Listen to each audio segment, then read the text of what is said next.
right. Well, it is 7 o'clock, so let's go ahead and open in our Bibles to Judges chapter 8.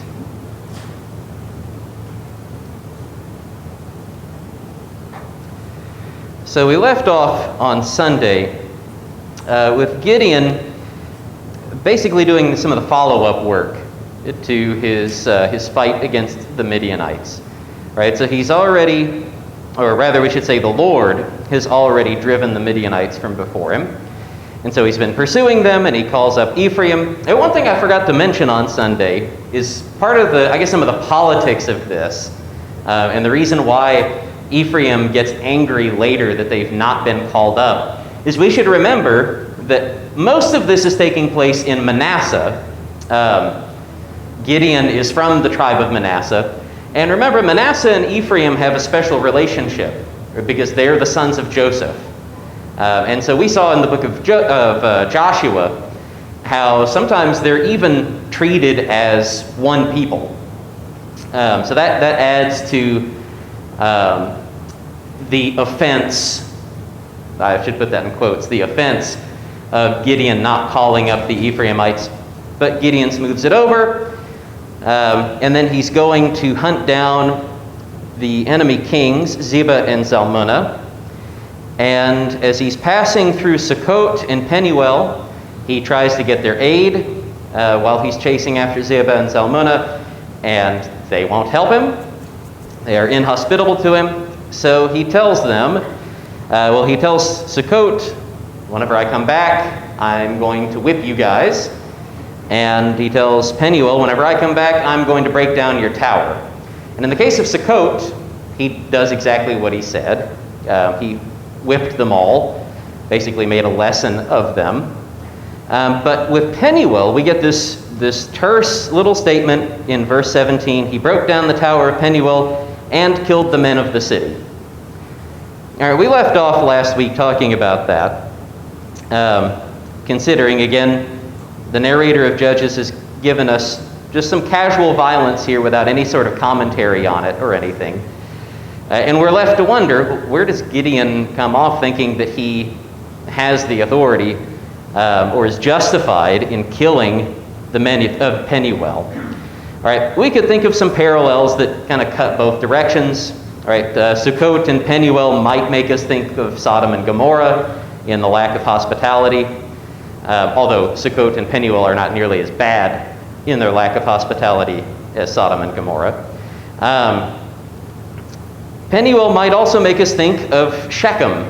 You might remember the story of what Levi and Simeon do to the city of Shechem after the man, Shechem, seduces Dinah, their sister. And they trick the men of Shechem into all becoming circumcised. And then after they're circumcised, they are laid up. Remember, Levi and Simeon go in and murder all of the men of the city. And Jacob's really mad at them for it. So again, there are some parallels that cut different directions here. And the narrator of Judges doesn't give us any comment yet about any of this. So we got up to the point of verse 18. We've not yet dealt with Zebah and Zalmunna. Let's pray together, and we'll begin our reading. Righteous Heavenly Father, we thank you for the many blessings that you have given us today. We thank you for the ability that you have given us to be together to study from your word. We pray, Father, that you continue to watch over us and protect us. We pray that you guide us in our study. We pray, Father, that you help us to always discern your will in the things that you have preserved for us through the ages. We thank you, Father, most of all for the gifts of your Son. We thank you for his ministry. We thank you for his life, that he is a sympathetic high priest for us. We thank you, Father, for the sacrifice of his death, and we thank you for the hope that we share in his resurrection. It's in his name that we offer our prayer. Amen. All right, chapter 8, verse 18. Then he, that is Gideon, said to Zebah and Zalmunna, "Where are the men whom you killed at Tabor?" They answered, "As you are, so were they. Every one of them resembled the son of a king." And he said, "They were my brothers, the sons of my mother. As the Lord lives, if you had saved them alive, I would not kill you." So he said to Yether, his firstborn, "Rise and kill them." But the young man did not draw his sword, for he was afraid, because he was still a young man. Then Ziba and Zalmunna said to him, "Rise yourself and fall upon us, for as the man is, so is his strength." And Gideon arose and killed Ziba and Zalmunna, and he took the crescent ornaments that were on the necks of their camels. All right, so after dealing with Sukkot and Penuel, Gideon turns to deal with Ziba and Zalmunna. And what he condemns them for, right at the very beginning, "Where are the men whom you killed at Tabor?" Notice, first off, they don't answer that. Their answer does not answer that question. But I want us to pay attention right now to Gideon's accusation. "They were my brothers, the sons of my mother." That they were my kin. "As the Lord lives, if you had saved them alive, I would not kill you." All right, so Ziba and Zalmunna, apparently, and we've not seen this recorded up to this point. This is the first we've heard of it. The Midianites at some point go and kill the men of Tabor, and they are relatives of Gideon's. And so Gideon is going to kill Ziba and Zalmunna because they killed his relatives in Tabor. Now, y'all notice anything ironic about this? What did Gideon just do? Like right before he started talking to Ziba and Zalmunna, what had he just done?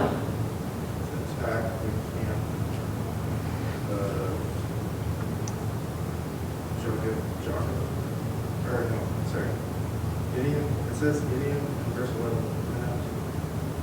"By the way of those who lived in tents, we still know blood and jar blood, and attack the camp. The camp was unsuspecting." Right, yeah, so he attacked their camp, and the Lord drove them all out, and he took Ziba and Zalmunna captive. What I'm getting at is what happens in between his taking them captive and this confrontation that he's having with them in verse 18. It's real close. The very end of verse 17. He killed the men of Penuel. And then he turns around and he says, "Where are the men of Tabor?" Right? If you had spared them alive, if you hadn't killed them, I wouldn't be here killing you. Right? We should pick up on the irony of that. That at minimum, Gideon is engaging in some pretty bad hypocrisy. He's killed all the men of Penuel for not providing him bread, and then he's turning around and condemning Ziba and Zalmunna for killing the men at Tabor, who are his kinsmen. Of course, who are the men of Penuel? Ultimately, they're also Gideon's kinsmen. They're fellow Israelites. All right, the king's response. We glanced over that a second ago. The king's answer does not really answer Gideon's question when he says, "Where are the men whom you killed at Tabor?" They answered, "As you are, so were they. Every one of them resembled a king." Right, this is some not so subtle flattery. Right, they are buttering Gideon up. What's that? It didn't work so well. Yeah, it does not work so well for them, ultimately. But it's a curious thing. So they've just told Gideon that he resembles a son of a king, that he himself is kingly. All right, so they're trying to remember they're living in an honor culture, right? So they are praising their enemies, which is pretty normal for an honor culture, right? The guys that we're fighting against and killing. These are kingly men that we're fighting against. But of course, this flattery is supposed to extend to Gideon. And this seemingly tangential remark is going to become more important as we finish up the chapter. Right? It's not just Ziba and Zalmunna just, talking out of the other side of their face to flatter Gideon. The narrator brings this up here because it's going to become important. So we'll remember this, that Zebah and Zalmunna have just compared Gideon to a king. They've said that he is kingly. Now, of course, at this point, he's not acting all that kingly. Well, I don't know. I don't know if we want to say he's acting kingly or not, because he turns to his firstborn, Yeter, and wants him to kill Zebah and Zalmunna. Right? And in this, he is not honoring Zebah and Zalmunna at all. They've just honored him by praising his dead kinsman. Now he's telling his son, this young man who has no status, rise and kill them. Right? But the young man is too timid. This ought to remind us of Gideon at the beginning of the story, what he was like back in chapter 6 when we first met him. Rena? I do know that since young men fought in the army, that I'm wondering if this was a little boy. At this... I'm talking about a little boy. Yeah. In other words, like a kid. Yeah, probably somebody that we would call a kid, possibly a teenager. I mean, we're not given anything specific, but the word used for young man is usually used of somebody who is, if they're called that, a na'ar, on account of their age, usually it means somewhere in their teens, maybe early 20s. Very, very young guy, anyway. It says that he was afraid because he was still a young man. Yes, yeah. So he may have been Still not experienced. Yeah. But I'm sorry, I interrupted. He must have been very young, as they emphasized it. Yes, yes. And Gideon's trying to get him to do the dirty work, to do the actual wet work. And so Zebah and Zalmunna call him out for it. Rise yourself and fall on us, for as the man is, so is his strength. All right, so they taunt him.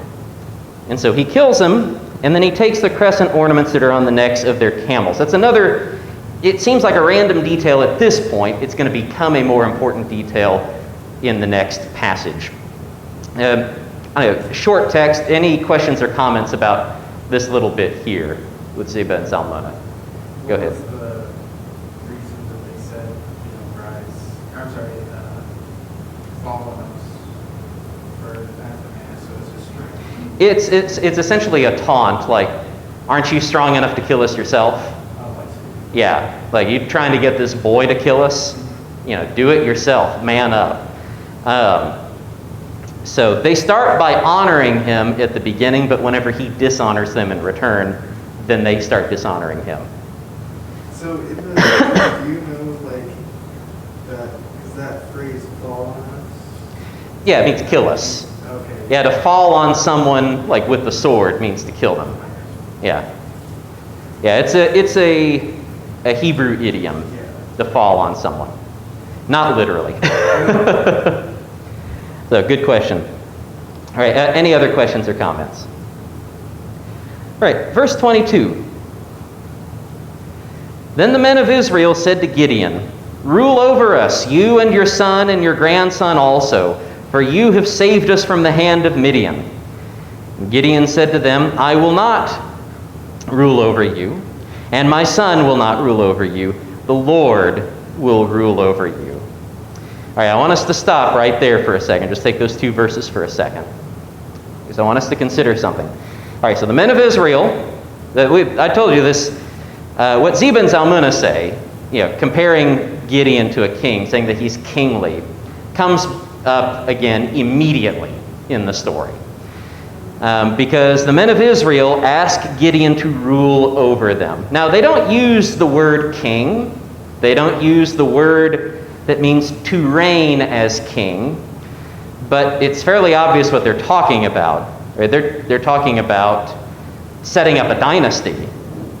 Right? Rule over us, you and your son and your son's son. They're talking about setting up a dynasty, right? Gideon has just slain 2 Midianite kings. He has just taken the crescent ornaments off of their camels. He has, we should also note, been acting like a king up to this point, meting out punishments on Sukkot and Penuel, punishments that as far as we can tell, don't belong to him. If he had authority to do it, we've not seen the source of that authority. The men of Gideon, again, the men of Israel, again, they're not just asking Gideon to rule, but also for his sons and the sons of his sons. They're asking for a dynasty. And you look at Gideon's response. I will not rule over you. My son will not rule over you. The Lord will rule over you. Right? That's a good, solid response right there. His response is no. There's not going to be any kind of dynasty. Instead, God is going to rule over Israel. These are faithful words. And what shall we say of Gideon's faithfulness otherwise? Right? He's torn down the altar of Baal. He's hewn down the Asherah, at the risk of his own life, we should add. He has built an altar to the Lord. He's offered sacrifice on it. He's led a force of 300 men against an enemy army of well over 100,000. He has captured the Midianite kings and put them to death. And most importantly, he's done all of this according to the word of the Lord. And we've read explicitly, the narrator has told us that the Spirit of the Lord has been on Gideon. And so we get to this point, verse 23. All right, and we've seen all of these things behind us, all of Gideon's faithfulness up to this point. What happens next might surprise us, although we've tried to point out some signs that this was coming. Let's continue straight into verse 24. And Gideon said to them, let me make a request of you. Every one of you give me the earrings from his spoil. For they had golden earrings because they were Ishmaelites. Or read on, but I want you to think to yourself, when was the last time somebody asked Israel for their earrings? And they answered, we will willingly give them. And they spread a cloak, and every man threw in it the earrings of his spoil. And the weight of the golden earrings that he requested was 1,700 shekels of gold, besides the crescent ornaments and the pendants and the purple garments worn by the kings of Midian, and besides the collars that were around the necks of their camels. And Gideon made an ephod of it, and put it in his city in Ophrah, and all Israel whored after it there. And it became a snare to Gideon and to his family. So Midian was subdued before the people of Israel, and they raised their heads no more, and the land had rest 40 years in the days of Gideon. Jerubbaal, the son of Joash, went and lived in his own house. Now Gideon had 70 sons, his own offspring, for he had many wives. And his concubine, who was in Shechem, also bore him a son, and he called his name Abimelech. And Gideon, the son of Joash, died in a good old age, and was buried in the tomb of Joash his father at Ophrah of the Abiezrites. All right, so Gideon turns around immediately after saying, I will not rule over you, my son will not rule over you, the Lord will rule over you. He turns around and immediately asks everyone a favor. Give me your golden earrings. Now, there's only one other time in the whole Bible when somebody asked the people of Israel for their golden earrings. Rena? It was Aaron with the golden calf. It was Aaron, and he made a golden calf out of them, and we know exactly where that went. And that's exactly where this goes. What is an ephod, preacher? We'll get to that in just a second. So, obviously, we're supposed to have the golden calf in mind here as we are reading this story. And the connection with the golden calf becomes more explicit because Gideon takes this gold and fashions an ephod. And again, we'll explain what that means in just a minute. And the narrator tells us that all Israel whored after it, and that it became a snare to Gideon and to his family. And so in some way, this ephod that Gideon has made becomes an idol, becomes an object of worship for Israel. And they're all going up to Ophrah to whore after this ephod. Again, we'll consider the nature of it in just a second. But everyone is implicated in this. All Israel, Gideon's whole family, Gideon himself. Right, this might come as a surprise to us after what we saw earlier in the story where he breaks down the Baal altar and he hews down the Asherah. But on top of that, we need to consider how Gideon's other actions reflect on what he said to Israel, his refusal to rule over Israel. All right, so he said, no, I'm not going to rule over you. My sons won't rule over you. The Lord is going to rule over you. And yet, what has Gideon done? He has executed judgment on a pair of towns that crossed him. Who acts this way? The king. What does Gideon ask from all the people of Israel? I mean, it's specifically the earrings, but he's asking for a portion of everyone's share of the spoil. And who gets part of everyone's share in the spoil? He has 70 legitimate sons by many wives, which, all right, let's think about it this way. All right, we've talked in times past about the extraordinary rates of child mortality in the ancient world. We talked about this when we were studying through the law and we were studying through Jacob's story. It's a spectacular thing that Jacob has 12 sons, and that there's 12 sons that live. Right? We don't read of any of them dying. That's unheard of in antiquity. Part of it is because Jacob, despite being a servant for Laban, is being blessed by the Lord and is also becoming exceedingly rich while he's doing it. Right? We're talking about the patriarch of the entire nation of Israel has 12 sons. And again, it's extraordinary. We see it as a sign of God's hand in things. And we see it as a sign that Jacob is very, very well off. Gideon has 70 sons. Who has 70 sons in antiquity? What kinds of guys sire that many children? Even today, you don't hear about guys having kids like that. In antiquity, there was only one class of person who had that many kids. Nobility, royalty.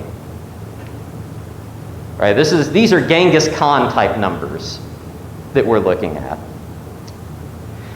But pay special attention to the one illegitimate son that the narrator tells us about. All right, in verse 31, his concubine who was in Shechem also bore him a son, and he called his name Abimelech. Let me get the marker out here.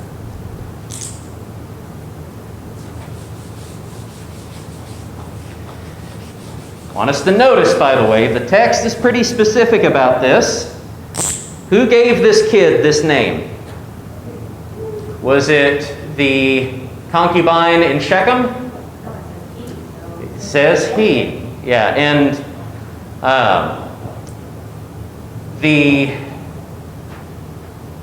Hebrew is a gendered language.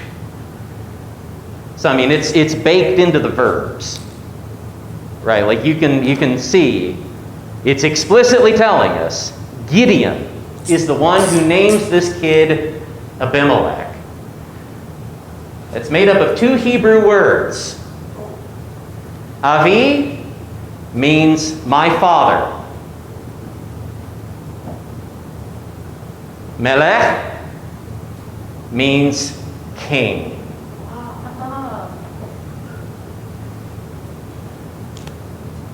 He named his son, my dad is king. Now, what do we think about that? That's pretty telling. I think it is. But wait a minute, Gideon said, I will not rule over you, and my son will not rule over you. The Lord will rule over you.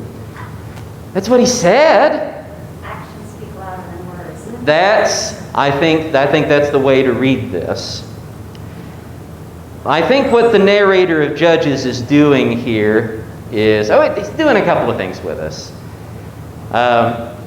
Part of it is he's giving us a sucker test.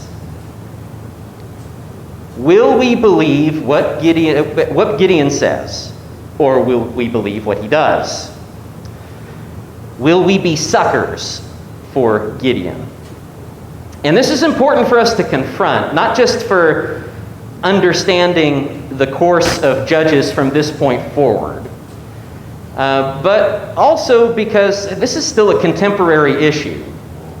Right? This is something that confronts the church, has always confronted the church, still confronts the church today.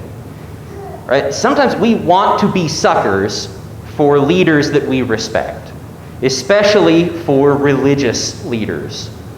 Right? Exactly this kind of thing plays out all the time, where a guy gets too big for his britches and starts taking liberties, but he knows how to talk the talk. Right? Maybe he has a good record behind him. And so people will blindly ignore sin out of the leaders that they respect, or they'll even sweep it under the rug or excuse it by thinking or saying things like, well, his words are faithful, or well, he's done all these good things, he's done all these righteous things in the past. Right? This is just to reach for a prominent and recent example. I don't know if y'all have heard of he's a denominational preacher who passed away a couple of years ago, Ravi Zacharias. He was a big name in evangelical circles. He had a huge apologetics ministry. And he wrote a ton of books, was really widely respected among evangelicals for decades.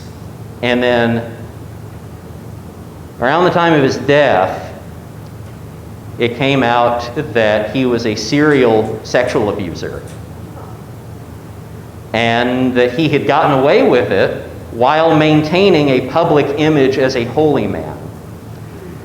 Right? And there are still folks, by the way, even preachers that I know in churches of Christ, because this is something I've gotten in arguments with,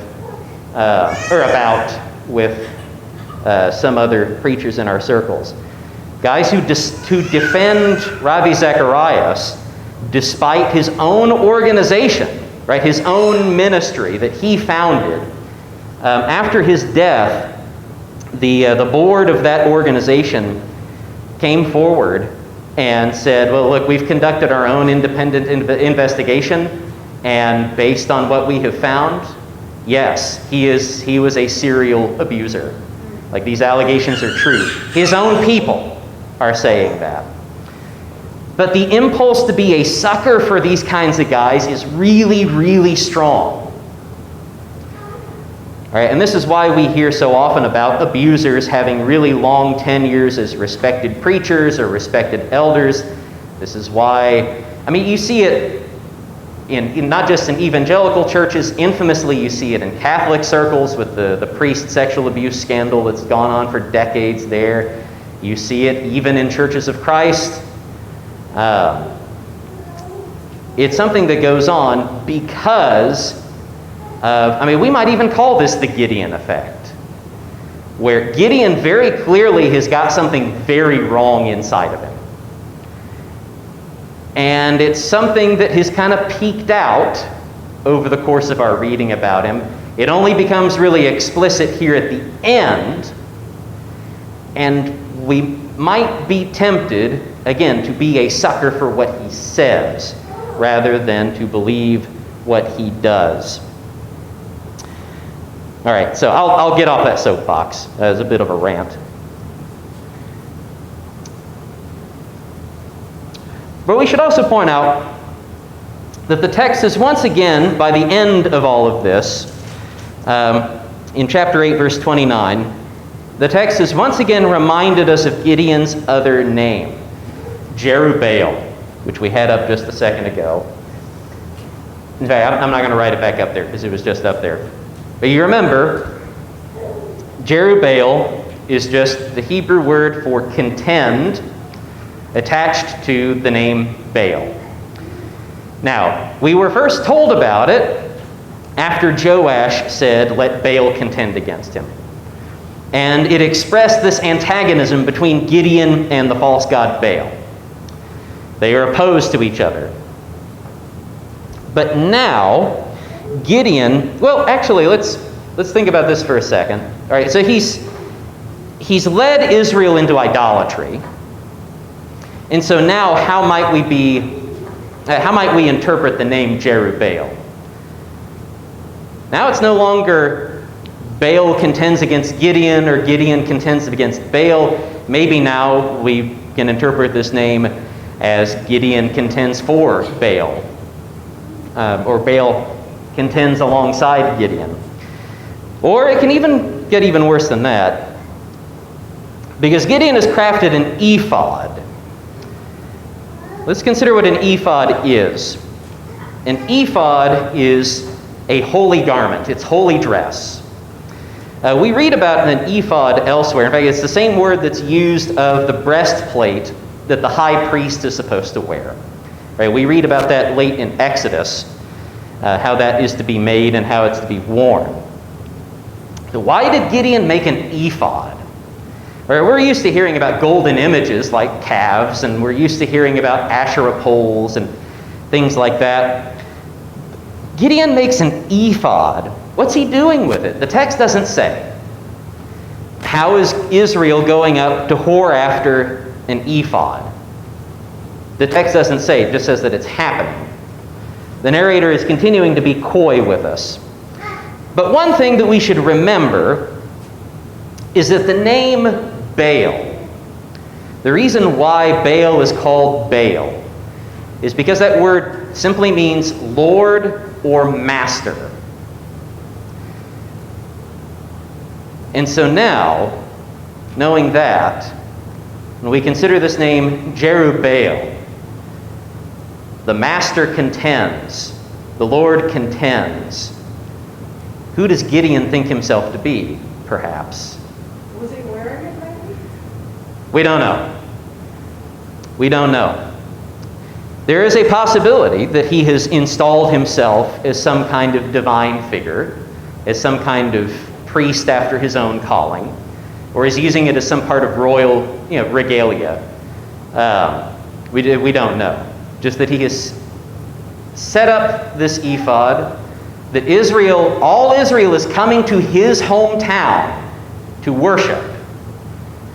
And he's named his son, "My Dad is King." Go ahead. Well, that was kind of like when he said that to them, I won't rule over you, nor will my sons rule over you, the Lord will rule over you. That takes on a whole different cast now, doesn't it? Kind of like he's saying, like, in a sense, I am the Lord, like, or that he's like the Holy One of the Lord, like. That's actually, I think that is a legitimate way of interpreting this statement. Perhaps he has gotten even that big a head on him. Perhaps it may be that whenever he says the Lord will rule over you. We should notice here, by the way, that the text records the holy name of God. Here, you'll notice Lord is in all caps. It may be that Gideon is confused about who the Lord is, and he sets up this ephod, similar to how Aaron does. We notice this with Aaron, because he tells Israel, right, this is your God who saved you out of Egypt. So he's associating the golden calf with the God of Israel.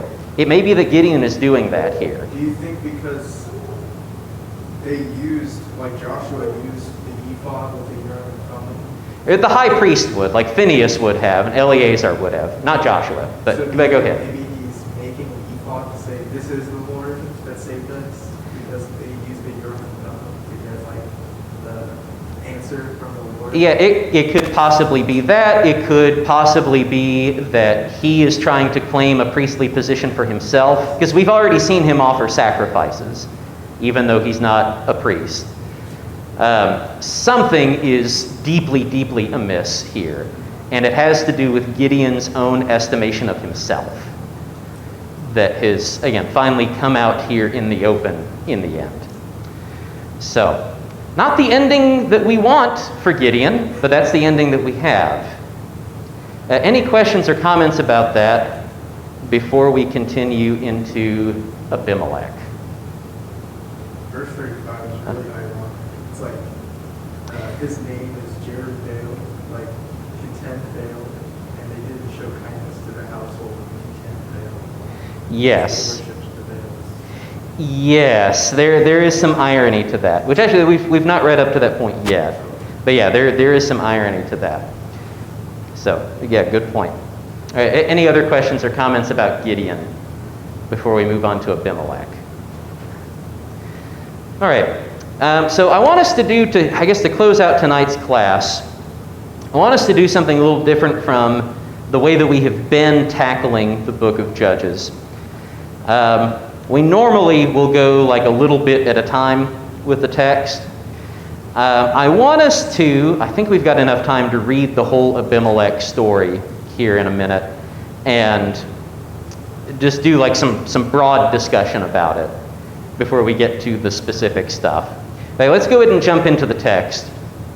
I want us to notice something more broadly about this story. And to pick up on that, by the way, I want us to remember the pattern that the narrator of Judges has laid out for us. Right? There's these elements that we've observed in all of the major judge stories so far. That Israel does evil in the sight of the Lord sells them into the hands of plunderers, they cry out, the Lord raises up a judge who saves them, then the land has peace, and rinse and repeat. Right? That's the way that the whole book of Judges is structured. We've seen it play out with Othniel, Ehud, Deborah, Barak, and Jael, Gideon. We've seen it play out the same way with some minor variations all along. So as we read the story of Abimelech, I want us to pay attention for these kinds of things in the story. Right, chapter 8, verse 33. As soon as Gideon died, the people of Israel turned again and whored after the Baals and made Baal-Berith their god. And the people of Israel did not remember the Lord their God, who had delivered them from the hand of all the enemies on every side. And they did not show steadfast love to the family of Jerubbaal, that is Gideon, in return for all the good that he had done to Israel. Now Abimelech the son of Jerubbaal went to Shechem to his mother's relatives, and said to them and to the whole clan of his mother's family, Say in the ears of all the leaders of Shechem, which is better for you, that all 70 of the sons of Jerubbaal rule over you, or that one rule over you? Remember also that I am your bone and your flesh. And his mother's relatives spoke all these words on his behalf in the ears of all the leaders of Shechem, and their hearts inclined to follow Abimelech, for they said, He is our brother. And they gave him 70 pieces of silver out of the house of Baal-Berith, with which Abimelech hired worthless and reckless fellows who followed him. And he went to his father's house at Ophrah, and killed his brothers, the sons of Jerubbaal, 70 men on one stone. But Jotham, the youngest son of Jerubbaal, was left, for he hid himself. And all the leaders of Shechem came together, and all Beth Millo, and they went and made Abimelech king by the oak of the pillar at Shechem.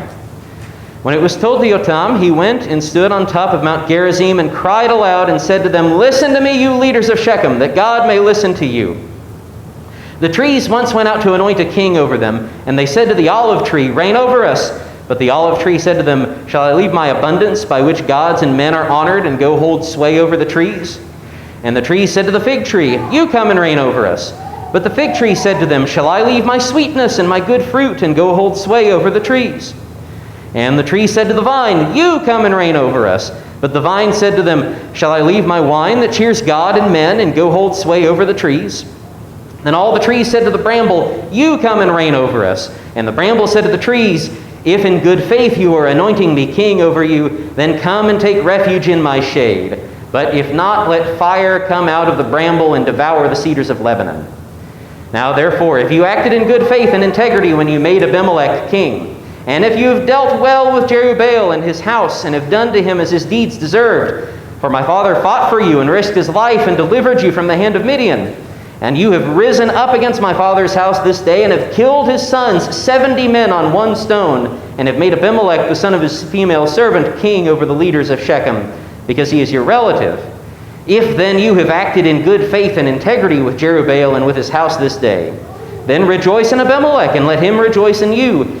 But if not, let fire come out from Abimelech and devour the leaders of Shechem and Bet Millo, and let fire come out from the leaders of Shechem and from Bet Millo and devour Abimelech. And Jotam ran away and fled and went to Beer and lived there because of Abimelech his brother. Abimelech ruled over Israel 3 years. And God sent an evil spirit between Abimelech and the leaders of Shechem. And the leaders of Shechem dealt treacherously with Abimelech, that the violence done to the 70 sons of Jerubbaal might come, and their blood be laid on Abimelech their brother, who killed them, and on the men of Shechem, who strengthened his hands to kill his brothers. And the leaders of Shechem put men in ambush against him on the mountaintops, and they robbed all who passed by them along that way. And it was told to Abimelech. And Gaal the son of Ebed went to Shechem with his relatives, and the leaders of Shechem put confidence in him. And they went out into the field and gathered the grapes from their vineyards and trod them and held a festival. And they went into the house of their God and ate and drank and reviled Abimelech. And Gaal the son of Ebed said, Who is Abimelech, and who are we of Shechem that we should serve him? Is he not the son of Jerubbaal, and is not Zebul his officer?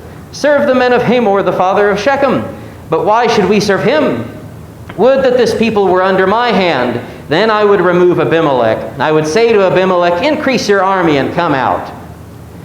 When Zebul the ruler of the city heard the words of Gaal the son of Ebed, his anger was kindled. And he sent messengers to Abimelech secretly, saying, Behold, Gaal the son of Ebed and his relatives have come to Shechem, and they are stirring up the city against you. Now therefore, go by night, you and the people who are with you, and set an ambush in the field. Then in the morning, as soon as the sun is up, rise early and rush upon the city. And when he and the people who are with him come out against you, you may do to them as your hand finds to do. So Abimelech and all the men who were with him rose up by night and set an ambush against Shechem in 4 companies. And Gaal the son of Ebed went out and stood in the entrance of the gate of the city. And Abimelech and the people who were with him rose from the ambush. And when Gaal saw the people, he said to Zebul, Look, people are coming down from the mountaintops. And Zebul said to him, You mistake the shadow of the mountains for men. Gaal spoke again and said, Look, people are coming down from the center of the land, and one company is coming from the direction of the diviner's oak. But Zebul said to him, Where is your mouth now, you who said, Who is Abimelech that we should serve him? Are not these the people whom you despised? Go out now and fight with them. And Gaal went out at the head of the leaders of Shechem and fought with Abimelech, and Abimelech chased them, and he fled before them, and many fell wounded up to the entrance of the gate. And Abimelech lived at Arumah, and Zebul drove out Gaal and his relatives so that they could not dwell at Shechem. On the following day, the people went out into the field, and Abimelech was told. He took his people and divided them into 3 companies and set an ambush in the fields. And he looked and saw the people coming out of the city, so he rose against them and killed them. And Abimelech and the company that was with him rushed forward and stood at the entrance of the city, the gate of the city, while the 2 companies rushed upon all who were in the field and killed them. And Abimelech fought against the city all that day. He captured the city and killed the people who were in it, and he razed the city and sowed it with salt. When all the leaders of the tower of Shechem heard of it, they entered the stronghold of the house of Elberit. Abimelech was told that all the leaders of the tower of Shechem were gathered together, and Abimelech went up to Mount Zalmon, he and all the people who were with him. And Abimelech took an axe in his hand and cut down a bundle of brushwood and took it up and laid it on his shoulder. And he said to the men who were with him, What you have seen me do, hurry and do as I have done. So every one of the people cut down his bundle and following Abimelech, put it against the stronghold, and they set the stronghold on fire over them, so that all the people of the tower of Shechem also died, about 1,000 men and women. Then Abimelech went to Thebez and encamped against Thebez and captured it. But there was a strong tower within the city, and all the men and women and all the leaders of the city fled to it and shut themselves in. And they went up to the roof of the tower. And Abimelech came to the tower and fought against it and drew near to the door of the tower to burn it with fire. And a certain woman threw an upper millstone on Abimelech's head and crushed his skull. Then he called quickly to the young man, his armor-bearer, and said to him, Draw your sword and kill me, lest they say of me, A woman killed him. And his young man thrust him through, and he died. And when the men of Israel saw that Abimelech was dead, everyone departed to his home. Thus God returned the evil of Abimelech, which he committed against his father in killing his 70 sons. And God also made all the evil of the men of Shechem return on their heads, and upon them came the curse of Jotam the son of Jerubbaal. Whew, okay, long reading. What was the point of that story? Because let's take this piece by piece. Does Israel do evil in the sight of the Lord at the beginning of the story? That much is explicit and obvious. Yes. All right, that's not the hard part. Does the Lord sell Israel into the hand of plunderers? That's what we've seen so far in all of the judge stories. Does God do that here? Yes. Who's the plunderer? Abimelech. We could identify some others as well, perhaps, but Abimelech is the main one. Does Israel cry out to the Lord? We never see them do that. Does the Lord raise up a judge? We never see him do that in this story. Does the Lord save Israel? Maybe. I mean, we could see the Lord's actions behind this, perhaps. What ultimately saves Israel? The woman in the window. Yeah, the woman dropping the upper millstone from the tower that crushes Abimelech's head and kills him.